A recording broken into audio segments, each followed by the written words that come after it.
जोहार जय आदिवासी। तो वो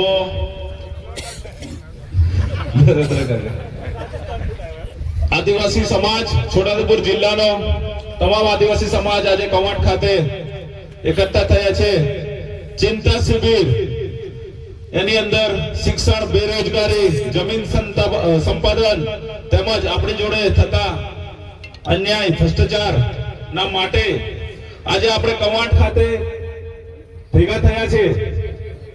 તો 3 વાગ્યા પછી અહીંયા બધા વક્તાઓ પોતપોતાનું વક્તવ્ય રજૂ કર્યું, પણ એમાં ઘણા બધા લોકો ઉઠીને જાય છે।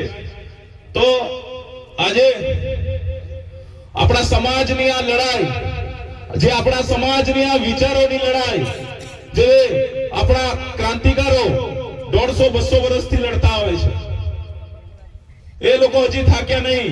અંગ્રેજો સામે, મુગલો સામે, બ્રિટિશ સામે, સરકારો સામે આટલા બધો અવાજ ઉઠાવ્યો, આટલી બધી લડાઈ લડી, તો શું તમે તમારા સમાજ માટે, તમે તમારા ગામડાઓ માટે, તમે તમારા હક માટે 2-5 કલાક નહીં આપી શકતા?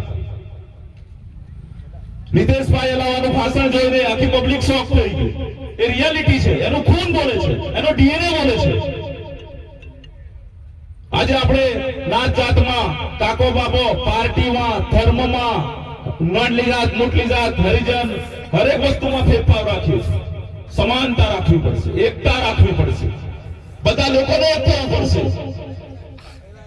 જ્યારે જ્યારે સમાજની વાત આવે છે ત્યારે ત્યારે આવો કાર્યક્રમ કરનારને રાતનું પ્રેશર હોય છે, આ પતવાય છે। આમાંથી જે સ્ટેજ પર બોલતા હશે, જે આનો કાર્યક્રમનો ઓર્ગેનાઇઝ કર્યો છે, એવા લોકોને ઘણી બધી વસ્તુના સામના કરી પડવા રહ્યું છે। વિસ્થાપિત સંપાદન થવાના એ બાજુના ગામડાના સરપંચોને કેટલું બધું રાતોરાત પ્રેશર આવી રહ્યું છે, એ હમણાં ટૂંક સમયમાં રિલીઝ થવાનું છે। 157 હેક્ટરનું જવાનું એટલે 550 એકર જમવાનું, એ તો ઓફિશિયલ આપી દીધું છે આંબાડુંગર। એના જોડે ખટલા કરવાનું બી કોઈ રોકી નહીં શકે એવું કેવું છું। અને જોડે જોડે 28 ગામોનું સર્વે થયું, તો આમાં બી પદાર્થો મળ્યા એવું કેવું છે। અને જોડે જોડે ડુંગરગામ ગામની અંદર અમારી પંચાયતમાં બી મળી। રોકવું તો પડશે। આના માટે ઘણા બધા કાયદાઓ છે આદિવાસી। હક અધિકારની વાત કરે તો સાંભળવા આવતા નહીં અને બેસતા નહીં। જ્યારે પાર્ટીઓ ખાવાના નાસ્તા, પીવાના પાણી, પડેકા આપે તો તરત દોડી જાય છે। મારે કેવું છે કે જે સમાજની મીટિંગ હોય છે ત્યાં પાર્ટીની કે ધર્મની મીટિંગ બી છોડીને આવો અને સમાજ જોડે બેહો। સત્તા પર એવા લોકોને મોકલો કે તમારો અવાજ ત્યાં સુધી ઉઠાવે। આખા સમાજની અંદર તમે બધા લોકો તમારા ઘરેથી કેટલા બાળકોને હમણાં ભણાવી રહ્યા છો, આગળ જતા શિક્ષણ તમને કેટલું બધું વસ્તુ કામ લાગવાની છે। શિક્ષણ પર ધ્યાન આપો। લોકો વર્ષોથી કાર્યક્રમો કર્યા, દોહાથી જ્યાં પલાઈ જ્યાં બોલી બોલીને કે હુદરો હુદરો એક થો, પણ અંદર ના અંદર ખેસાતાણી કરો છો તમે કે પેલી પાર્ટીનો માણસ, પેલી નાતનો, પેલી જાતનો। એકતા નહીં તમારા। સરકારો વાત કરે છે જંગલ બચાવો, પાણી બચાવો, વૃક્ષો બચાવો, અલાહીને બસાવો, વાળા આદિવાસીને કોઈ બસાવો। આદિવાસીને બસાવવું પડશે પહેલા।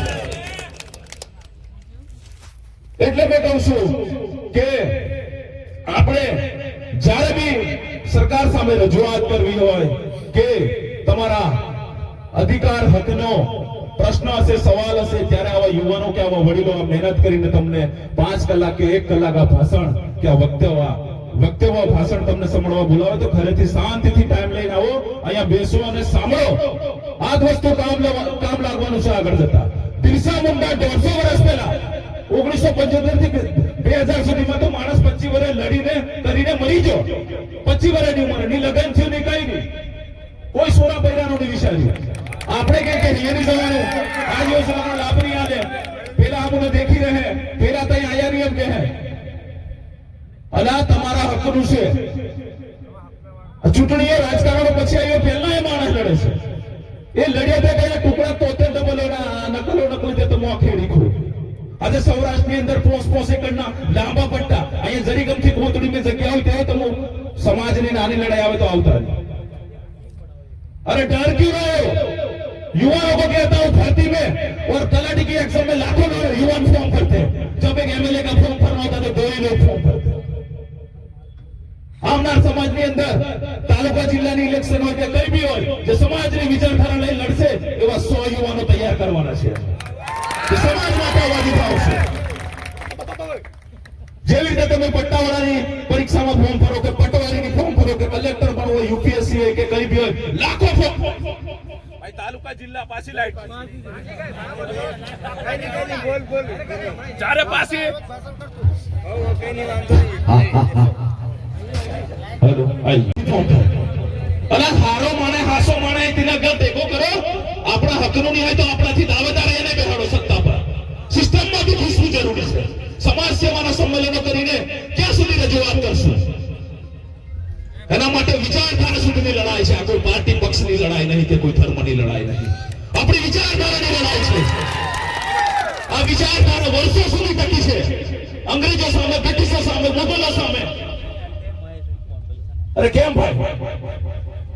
એટલે કહું છું કે ભાઈ ના કુટુંબી કે ગામ વાવા સગડાવા સુમાવા નાચજાત કરતા એકતા રાખો, એકતા. બરાબર?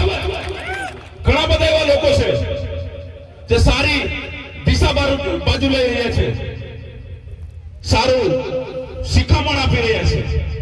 એને કહેવામાં આવે છે કે નક્સલવાદી પ્રવૃત્તિ કરી છે, એનાથી દૂર રહો. આદિવાસી એમ કહે છે. અને હમો આદિવાસી તમો ગયા બધા એના જ ખરા આપણા.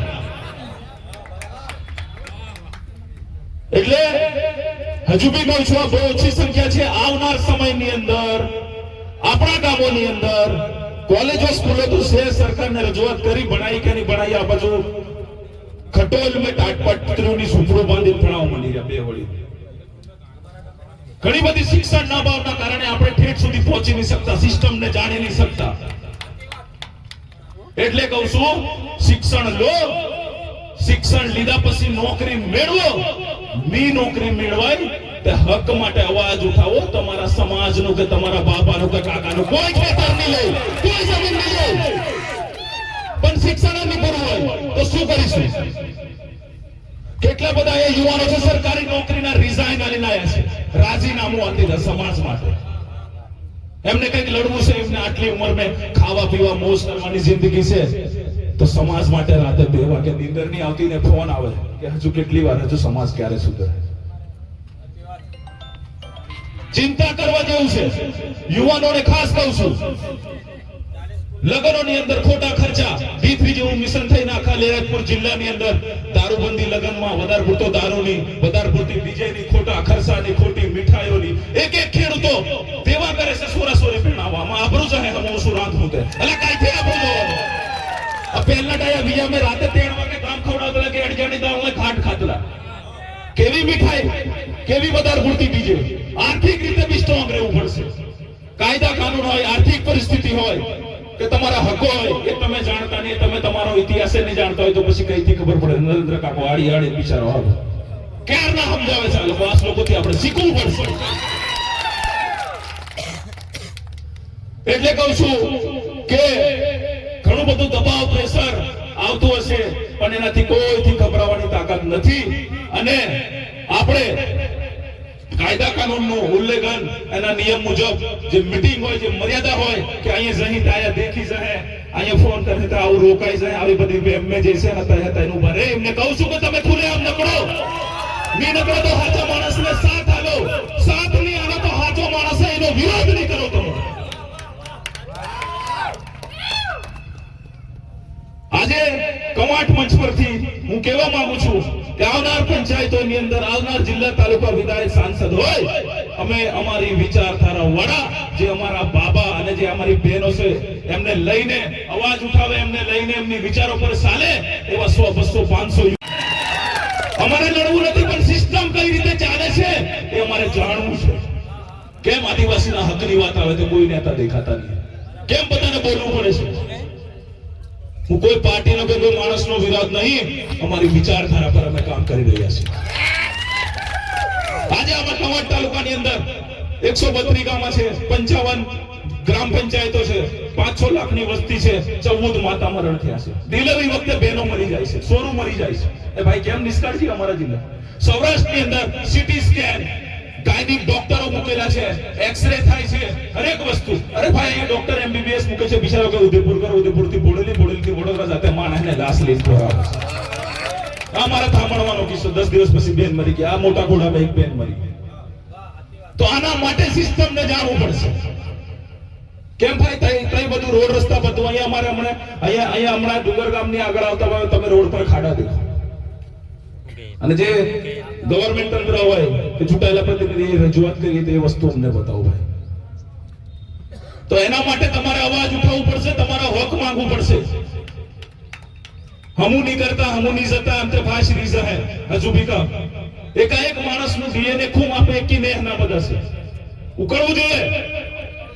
સાચા માણસને સાથ આલો. હજુ બી કહું છું, સાથ નહીં આલો તેની જોડે ઉભા રહો, અને જોડે નહીં ઉભા રહેવા હોય તો એના વિશે ખોટું નહીં બોલો, એનું મનોબળ નાખો. આ વિચારધારાની લડાઈ છે. આ કઈ 5-10 વર્ષમાં પતવાની નથી, આ વર્ષો સુધી લંબાવવાની છે. કોના પર ભરોસો કરીશું આપણે? કોના પર વિશ્વાસ મૂકીશું આપણે? આપણે તો 26 વર્ષના થયા, આપણા બાળુ 100, 200, 500 વર્ષથી જીવે છે. એમની આ ના દશા તો આપણી બી આ ના આવે. હજુ બી કહું, ભેદભાવ પગ ખેંચ્યા વગર અહીંયાથી ટેકો કરીને આગળ મોકલવાનું કરો, અને આવા કામ કરે છે એને સાથ આલો. તમને કોઈ દબાઈ નહીં શકે. એટલે કહું છું, ઘણા બધા સમાજની અંદર પ્રશ્ન છે, શિક્ષણ છે, બેરોજગારી છે, બંધારણના હક અધિકાર અનુસૂચિત 5, આદિવાસી રૂઢી ગ્રામ સભા. આદિવાસી રૂઢી ગ્રામ સભા અમે નવી બોડી ગ્રામ પંચાયતોના છે, એમના જોડે બેહીને નક્કી કરીએ છીએ કે ગામે ગામે આપણે રૂઢી ગ્રામ સભા બનાવી દેવી છે. જે આપણા સરકારો, જે આપણા હક કાયદા આપેલા છે, એના માટે જે સ્પેશિયાલિસ્ટ છે, જેના પર કામ કર્યું છે, એવા લોકોને બોલાવીને 55 તાલુકા ગ્રામ પંચાયતોની અંદર 55 સરપંચોને હું કહું છું કે આપણે રૂઢી ગ્રામ સભાના નિયમો મુજબ ચાલીએ, આપણે બંધારણ મુજબ ચાલીએ. બાબા સાહેબ આંબેડકર, એમના ઇતિહાસો વાંચો. તમે નવરા હોય તો યુટ્યુબમાં બીજું વસ્તુ નહીં દેખો. બિરસા મુંડા કોણ છે, ટાંટિયામાં ભીલ કોણ છે, બાબા સાહેબ આંબેડકર કોણ છે, એને બી બંધારણ લખીને લડવું પડ્યું. બોમ્બેની અંદરથી લડીને બીજી જગ્યાએ લોકસભામાં જીતીને રજૂ કરે છે. આદિવાસીની જે આ વાતો છે, જે આ વિચારો છે, એના માટે તૈયાર થઈને સિસ્ટમ જોડે બેસવું પડશે. બરાબર? તો તમામ લોકોનો આભાર, ખૂબ ખૂબ આભાર. કવાંટની અંદર આ શરૂઆત છે.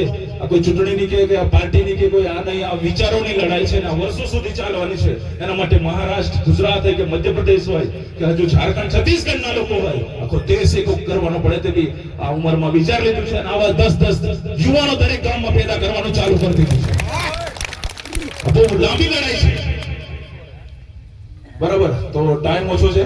જોહાર, જય આદિવાસી. અમો બધાએ આદિવાસી એકતા જિંદાબાદ. હજુ જોરથી આદિવાસી એકતા જિંદાબાદ. લડેંગે જીતેંગે, લડેંગે જીતેંગે. અમો એકતા, અમો એકતા, આદિવાસી એકતા. જય જોહાર.